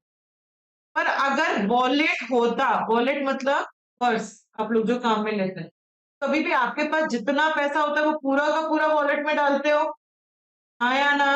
नहीं, अपन उसका कुछ अमाउंट डालते हैं। तो वॉलेट में क्या होता है, मैं इस 5 लाख में सपोज 50,000 वॉलेट में अगर डाल रही हूँ, तो आप ये 50,000 से जो भी फंड्स को ट्रांसफर करना है, सेंड और रिसीव मनी करना है, पेमेंट करना है, वो सिर्फ ये 50,000 को ही काम में ले सकते थे। पर यहाँ पे यूपीआई एप्स में अपन इन पूरे के पूरे 5 लाख को काम में ले सकते। तो यूपीआई ऐप में तो पूरा का पूरा अकाउंट ही वॉलेट बन गया। आपको सिर्फ मोबाइल नंबर से कनेक्ट किया और फोन पे के थ्रू आप पूरा का पूरा अकाउंट का बैलेंस काम में ले सकते। जबकि वॉलेट लाइक पेटीएम, पेटीएम में अपन पूरे 5 लाख काम में नहीं ले सकते। जो आपने अपने वॉलेट में पैसा डाला है सिर्फ उतना ही पैसा आप वहां पे काम में ले सकते। यूपीआई एप्स क्या होती हैं? यूपीआई मतलब यूनिफाइड पेमेंट इंटरफेस। ये आजकल बैंकिंग का वो तरीका चेंज हो गया। आपको एक मोबाइल चाहिए और उसके अंदर आपको उसकी एप्स चाहिए। आप एक बैंक से दूसरे बैंक में पैसा ट्रांसफर कर सकते हैं, सिर्फ एक एप्लीकेशन होनी चाहिए, आपके पास फोन पे होना चाहिए और आप एक जगह से दूसरी जगह पैसा ट्रांसफर कर सकते हैं। ये पैसा ट्रांसफर करने के लिए एक ऐप होती है। यहाँ फंड्स ट्रांसफर किया जाता है between the 2 UPI app. Same सी लाइनें लिखी हुई हैं, आप लोगों को मतलब भी पता है। आपको क्या करना है, सिर्फ अपने आप को रजिस्टर करना है मोबाइल बैंकिंग के लिए कि मेरे को फोन के थ्रू अगर बैंकिंग करनी है तो मेरा फोन पे रजिस्ट्रेशन होना चाहिए। अभी ये सर्विस सिर्फ एंड्रॉइड फोन यूजर्स को है। आपको फोन पे को डाउनलोड करना पड़ेगा और अपना एक वीपीए या यूपीआई आईडी क्रिएट करना पड़ेगा। बहुत सारी यूपीआई एप्स होती हैं, लाइक भीम, लाइक आपका एसबीआई यूपीआई ऐप, आई मोबाइल, फोन पे ऐप, एक्सेट्रा। क्या पढ़ा अपन ने यूपीआई एप्स में? बच्चों काम ही लिया है कभी फोन पे या ऐसा कुछ भी? तो आप लोग अगर उसको दिमाग में रखोगे तो ये समझ में आ रहा है। क्या है यहाँ पे? सबसे पहले अपन को अपने आप को रजिस्टर करना पड़ेगा अगर मुझे यूपीआई ऐप के थ्रू करना है मोबाइल बैंकिंग के लिए। वो ऐप मुझे डाउनलोड करनी पड़ेगी और एक मुझे यूपीआई आईडी क्रिएट करना पड़ेगा। इसकी हेल्प से एक अकाउंट से दूसरे अकाउंट में आराम से पैसा ट्रांसफर किया जा सकता है। बहुत सारी यूपीआई एप्स होती है जैसे कि भीम, फोन पे, एसबीआई, एक्सेट्रा एक्सेट्रा। नेक्स्ट है अपनी that is IMPS, immediate payment service. Immediate payment service नाम से ही समझ में आ रहा है, इमीडिएट मतलब तुरंत, instant interbank electronic funds transfer किए जा सकते हैं। एक बैंक से दूसरे बैंक में तुरंत पैसा ट्रांसफर किया जा सकता है। Can also be extended through other channels like ATM, internet banking. Then mobile apps, भीम, अपन ने जो भीम यूपीआई ऐप पढ़ा उसमें एक एग्जांपल पढ़ा था भीम, यहाँ पे भीम को ही बहुत डिटेल में उन्होंने बता दिया वापस। बहुत सारी यूपीआई एप्स होती हैं जैसे कि भीम। भीम का फुल फॉर्म क्या है? Bharat interface for money. इसका काम भी वही है जो यूपीआई का था। ये एक मोबाइल ऐप है जो किसने डेवलप किया? National payment corporation of India, NPCI. और वो किस पे बेस्ड है? UPI based. यहाँ ई पेमेंट डायरेक्टली कर सकते हो एक बैंक से दूसरे बैंक में और सारे इंडिया के बैंक इसको सपोर्ट करते हैं। इमीडिएट पेमेंट सर्विस, तुरंत एक जगह से दूसरी जगह पैसा ट्रांसफर किया जा सकता है, इंस्टेंटली ट्रांसफर हो सकता है एक अकाउंट से दूसरे अकाउंट में पैसा। भीम की हेल्प से आप पैसा सेंड भी कर सकते हो, रिसीव भी कर सकते हो जो दूसरों के पास यूपीआई होगी। अगर एक फोन पे वाला दूसरे फोन पे को पैसे भेज रहा है तो या तो उसके पास क्यूआर कोड है तो आप उसको स्कैन कर लेते हैं, ठीक है। अगर उसके पास क्यूआर कोड नहीं है तो आप उसका एमएमआईडी नंबर डालकर फोन पे से किसी और उसमें अपन उसको पेमेंट करना चाहते हैं तो आप उसको एमएमआईडी नंबर डालो। एमएमआईडी क्या होता है? Mobile money identifier code. जिनके पास यूपीआई ऐप नहीं होगी उनका एमएमआईडी नंबर डालो और एक जगह से दूसरी जगह आसानी से पैसा उसको भेज सकते। तो क्या है बीमा? Bharat interface for money developed by National Payment Corporation, which is based on UPI। यहाँ पे एक बैंक दूसरे बैंक को इंस्टेंट तुरंत एक जगह से दूसरी जगह पैसा ट्रांसफर किया जा सकता। आपको पहले या तो स्कैन करोगे, सामने वाले के पास भी फोन पे है तो उसका क्यूआर कोड स्कैन कर दोगे या उसका आईएफएससी नंबर डाल दोगे। क्या है आईएफएससी का full form? Indian financial system. पर सामने वाले के पास फोन पे नहीं है और मुझे उसको पेमेंट करना है मेरे फोन पे से, तो मैं उसका एमएमआईडी कोड डालूंगी और उसको वहां से पैसा भेज सकती।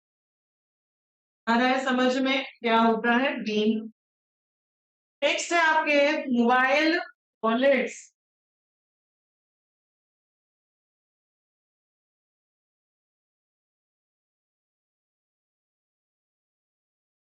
मोबाइल वॉलेट क्या होता है बच्चों? वॉलेट क्या होता है? पर्स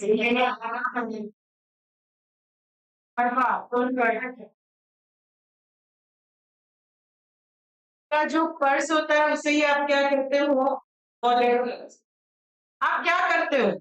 आप अपने पर्स में पैसा डालते हो, उससे आप छोटे-मोटे रोज़ाना के जो काम है वो आप अपने करते हो। आपको कोई पार्किंग का पैसा देना है तो दे दिया, आपको कोई छोटा-मोटा ग्रोसरी खरीदना है तो खरीद लिया, मोबाइल रिचार्ज कराना है तो करा लिया। तो जो छोटे-मोटे ट्रांज़ैक्शंस होते हैं वो अपन किसके थ्रू करते हैं? वॉलेट। तो फिजिकल वॉलेट में तो अगर उसी को वर्चुअली पढ़ेंगे, ऑनलाइन पढ़ेंगे तो उसे क्या कह देते हैं? मोबाइल वॉलेट कह देते हैं।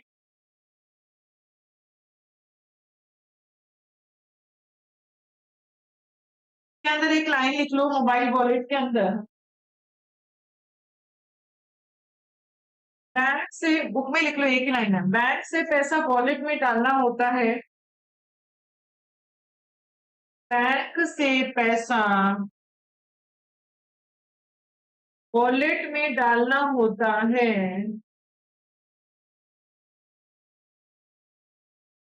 फिर उतना ही यूज कर सकते हैं।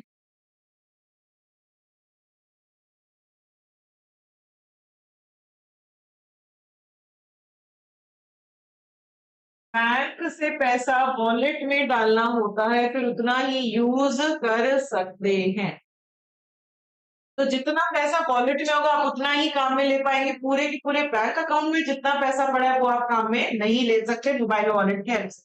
तो आपका पेटीएम होता है वो एक मोबाइल वॉलेट होता है। मोबाइल वॉलेट एक वर्चुअल वॉलेट जैसा है। आपको एक ऐप डाउनलोड करनी पड़ेगी और उसके लिए अपने आप को क्या करना पड़ेगा, रजिस्टर करना पड़ेगा। फिजिकल वॉलेट का डिजिटल वर्जन है, बस उसमें फंक्शनैलिटीज ज्यादा है। यहाँ पे आप the digital mobile wallet stores bank debit card information or bank account information in encoded format to allow secure payment। यहाँ जो भी आपकी डेबिट कार्ड की इंफॉर्मेशन बैंक की डिटेल्स हैं वो कोडेड लैंग्वेज में स्टोर होती है ताकि कोई भी सिक्योरिटी को डर ना हो। आपके पास जितना पैसा है आप उनको इसी पैसे को यूज में ले सकते हैं। कौन से मोबाइल वॉलेट्स होते हैं, लाइक पेटीएम, फ्रीचार्ज, बड़ी एक्सेट्रा। मोबाइल वॉलेट से आप क्या क्या कर सकते हो, फिजिकल शॉप्स में कुछ भी खरीदना, फोन को रिचार्ज कराना, ऑनलाइन खरीदना, पैसे ट्रांसफर करना, ऑफर्स रिसीव करना, कैशबैक, पेटीएम पे ऑफर्स, कैशबैक, ये सब आप रिसीव करते। ये सारी चीजें अपन मोबाइल वॉलेट पे फंक्शनैलिटी दे सकते हैं। रिवॉर्ड्स लेना, कुछ वॉलेट्स तो बैंक के खुद के होते हैं और कुछ वॉलेट्स जो होते हैं वो प्राइवेट कंपनीज के। तो मोबाइल वॉलेट क्या हुआ, डिजिटल या virtual version of the physical wallet जिसमें थोड़ी ज्यादा फंक्शनैलिटीज हो। मोबाइल वॉलेट की कौन सी कंपनीज हैं, लाइक पेटीएम, फ्रीचार्ज, बड़ी एक्सेट्रा। मोबाइल वॉलेट मतलब जितना पैसा आपके पास है आप उसी का यूज में ले सकते हैं। किस किस कामों के लिए यूज में ले सकते हैं, मुझे कोई दुकान पे कुछ खरीदना है, ऑनलाइन रिचार्ज कराना है, ऑनलाइन कुछ खरीदना है, पैसा ट्रांसफर करना है, ऑफर्स, कैशबैक, रिवॉर्ड लेनी है। कुछ वॉलेट्स तो बैंक के खुद के होते हैं, कुछ वॉलेट्स प्राइवेट इंस्टीट्यूट्स के। आ रहा है बच्चों समझ में। अभी तक अपन ने कौन से डिजिटल पेमेंट के मोड्स पढ़ लिए। पहला यूपीआई एप्स। क्या था UPI apps, unified payment interface. तो यहाँ पे क्या होता है यूपीआई के अंदर, इलेक्ट्रॉनिकली एक जगह से दूसरी जगह आसानी से पैसा ट्रांसफर किया जा सकता है। आपको सिर्फ एक ऐप डाउनलोड करनी है और अपने आप को मोबाइल बैंकिंग के लिए रजिस्टर करना है। अगर सामने वाला भी यूपीआई बेस्ड है, उसको पेमेंट करना है तो क्यूआर कोड स्कैन करो या उसका आईएफएससी कोड डालो। और सामने वाले के पास यूपीआई नहीं है तो उसका एमएमआईडी नंबर डालकर उसको पेमेंट किया जा सकता है। नेक्स्ट क्या पढ़ा, internet immediate payment service, IMPS.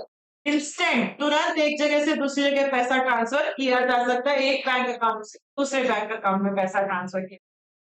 Next क्या पढ़ा, भीम क्या है, एक यूपीआई बेस्ड ऐप है, भारत इंटरफेस फॉर मनी। एक जगह से दूसरी जगह इलेक्ट्रॉनिकली इंस्टेंट पैसा ट्रांसफर किया जा सकता है। और क्या पढ़ा भीम के अंदर, आपको ऐप डाउनलोड करनी पड़ेगी, वही क्यूआर कोड और वही लाइन वापस यहाँ पे भी लिख सकते हैं, आईएफएससी और एमएमआईडी कोड। फिर पढ़ा mobile wallet, it is a digital या virtual version of the physical wallet. यहाँ पे आप छोटे मोटे काम कर सकते हैं जितना पैसा आपके पास है। क्या क्या कर सकते हैं काम अपन, दुकान जाकर कुछ खरीदा, ऑनलाइन कुछ खरीदा, रिचार्ज करवाया, रिवॉर्ड्स लिए, कैशबैक ऑफर्स लिए। कौन से मोबाइल वॉलेट से एग्जांपल उसका पेटीएम। नेक्स्ट जो डिजिटल पेमेंट का मोड है वो है आपका AEPS, that is Aadhaar enabled payment. क्या है बच्चों, कोई बता सकता है AEPS? आप सिर्फ अपने बैंक अकाउंट को आधार नंबर से लिंक करो। अब आप उसी आधार नंबर से लिंक है तो आप सिर्फ आधार नंबर अगर आपको पता है तो आप एक जगह से दूसरी जगह पैसा ट्रांसफर कर सकते हैं। इसे कहते हैं आधार इनेबल्ड पेमेंट सर्विस। कस्टमर को सिर्फ और सिर्फ अपना आधार नंबर पता होना चाहिए, किसी भी मर्चेंट को पे करना है तो आधार नंबर डालेगा तो बैंक अकाउंट की डिटेल्स आ जाएंगे, वहां से वो उसको पैसा पेमेंट कर सकता है। तो इससे अपन बैंक टू बैंक ट्रांजेक्शन कर सकते हैं। जो आप पे कर रहे हो वो आपके अकाउंट से माइनस हो जाएगा और उसके अकाउंट में प्लस हो जाएगा।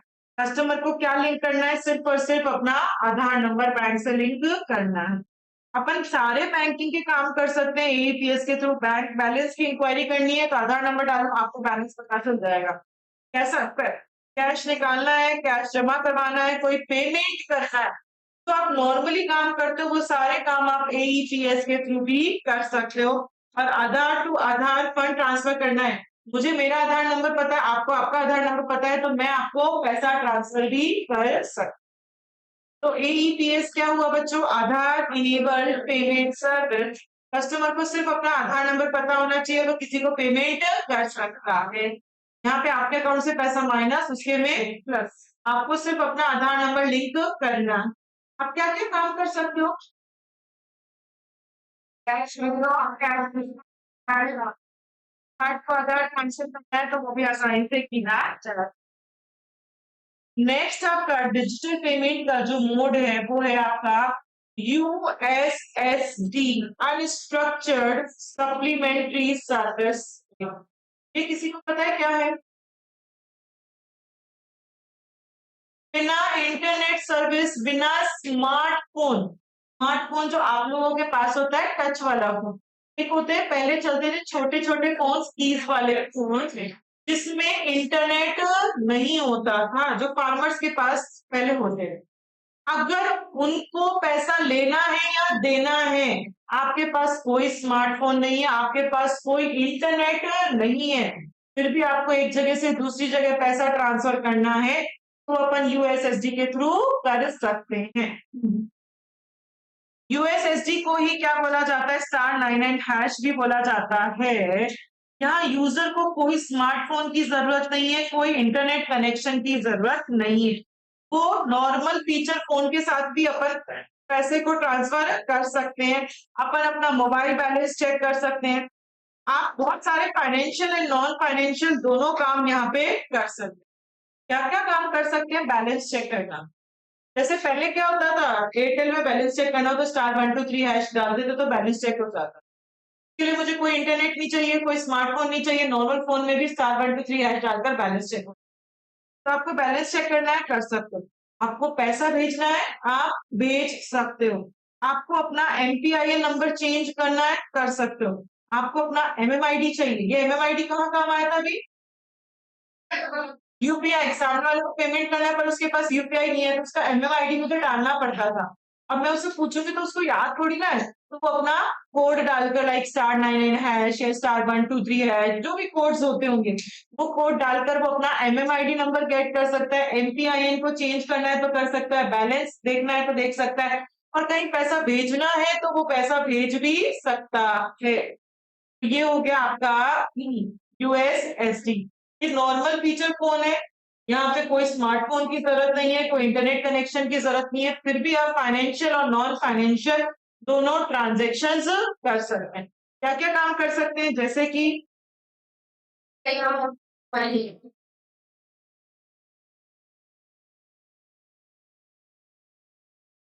पेमेंट्स के न्यू मेथड्स पढ़ रहे हैं। पहला पढ़ा यूपीआई ऐप, फिर आईएमपी है, फिर मोबाइल कॉल है, फिर आधार इनेबल्ड पेमेंट सर्विसेज एंड 6 पढ़ लिया अभी। 7th जो अपना डिजिटल पेमेंट है दैट इज मोबाइल बैंकिंग। बच्चों दो चीजें होती हैं, एक होता है आपका इंटरनेट बैंकिंग, एक होता है आपका मोबाइल बैंक। कोई मुझे बता सकता है क्या होता है इंटरनेट या नेट बैंकिंग जिसे आप बोलते हैं?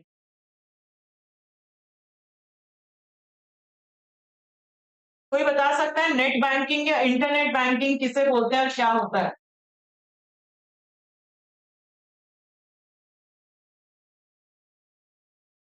तो बैंकिंग का काम आप वेबसाइट से कर रहे हैं। वेबसाइट मतलब मुझे क्या चाहिए उसके लिए? लैपटॉप या डेस्कटॉप चाहिए।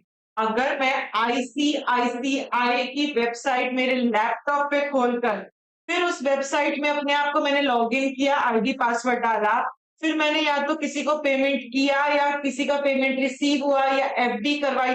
जो काम आप बैंक में जाकर करते हो वही काम आप अपने लैपटॉप में बैठकर उस वेबसाइट के थ्रू कर सकते हो। तो अगर आप वेबसाइट के थ्रू वो काम कर रहे हो, लैपटॉप या डेस्कटॉप के थ्रू कर रहे हो, तो उसे क्या कह देते हैं? नेट बैंकिंग या फिर इंटरनेट बैंक। और अगर वही काम मैं मेरे स्मार्टफ़ोन से कर पा रही हूँ, आईसीआईसीआई की वेबसाइट की जगह मुझे आईसीआई ने क्या दे दिया? अपना एक ऐप दे दिया, एप्लीकेशन दे दी।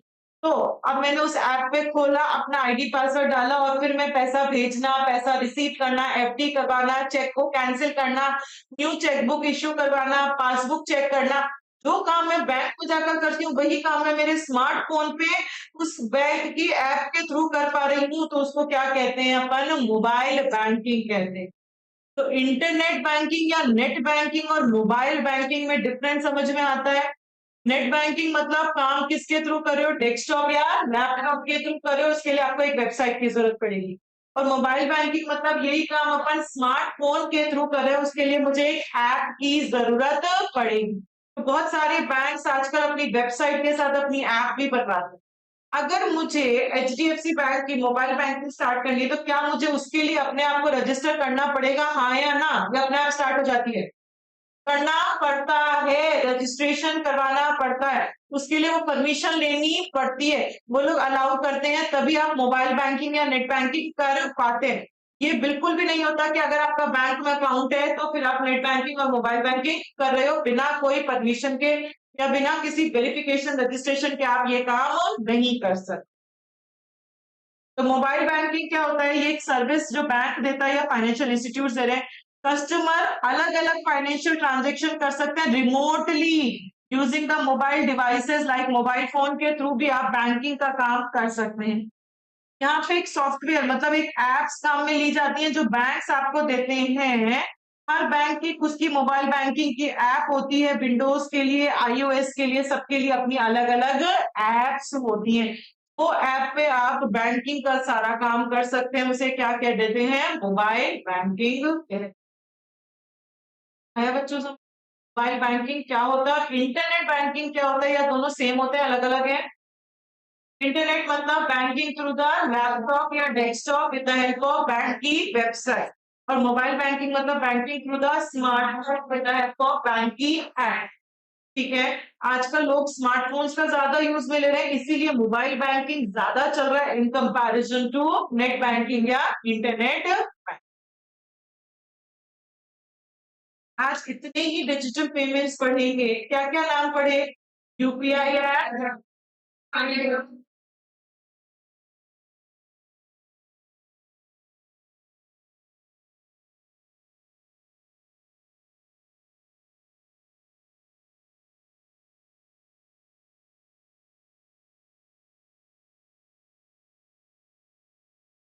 क्रिप्टो करेंसी के बाद और कुछ थोड़ी ना आपकी बुक्स में लिखा हुआ है या लिखा हुआ है न्यू मेथड्स में। न्यू मेथड में कुछ और लिखा हुआ है। अब आपका काम क्या है आज का? आप लोग अपना मॉड्यूल खोलेंगे, सबके पास मॉड्यूल होगा। मॉड्यूल में ये चैप्टर खोलना, डिजिटल पेमेंट्स खोलना, उसके अंदर आप लोग ये न्यू मेथड्स खोलना। फिर न्यू मेथड में एक मेथड लिखा हुआ है ई यूपी। ई एक और नया अमेंडमेंट हुआ है। ये अपने अपने नोट्स में नहीं है पर ये हमें पढ़ना है। अब आप लोग क्या करेंगे? ई रूपी एक पैराग्राफ का है पूरा लिखा, वो एज इट इज छाप कर ले आएंगे एक पन्ने के ऊपर। वो आप बुक से रेफरेंस नहीं डालेंगे क्योंकि इन द एंड हम नहीं पढ़ सकते कि पहले नोट से पढ़ रहे हो फिर किताब खोल रहे हो, नहीं। आप लोग सब लोग वो बुक से एज इट इज लिख कर ले आएंगे ई रूपी और अपने यहाँ पे वो पन्ना चिपका लेंगे, जैसे मैंने ये चिपका रखा है वैसे आप लोग ये चिपका कर ले आएंगे। कल मैं ये पढ़ा, कल मैं ये सुनूंगी जितना मैंने आज पढ़ाया है, कल वाला नहीं। तो आज पढ़ाया है वो मैं कल आप लोगों से सुनूंगी, तो ये आप लोग लर्न कर जाए।